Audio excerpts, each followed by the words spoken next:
On the John Deere 1360 mower, to change the conditioner belt just here, there's a number 15 spanners required to undo the nut. There's a safety cover over all this, and the belt you're going to need. That's the code over there.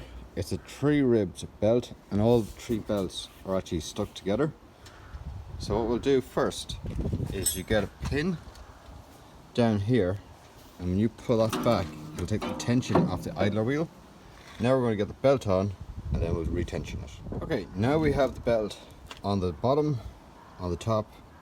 One belt is down here, and this slack. So what we're going to do is swing it around, push it underneath the idler wheel, and also lift the tension off the idler wheel so we have loads of space. And now, just like that, we release the pressure, and the belt is back on.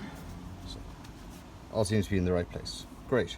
Now it's only a matter of removing our pin, putting the safety cover back on, and using a number 15 to tighten that nut up.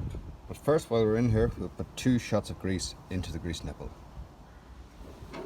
And that's all tighten up. And that's how you change the conditioner belt on the John Deere 1360 mower.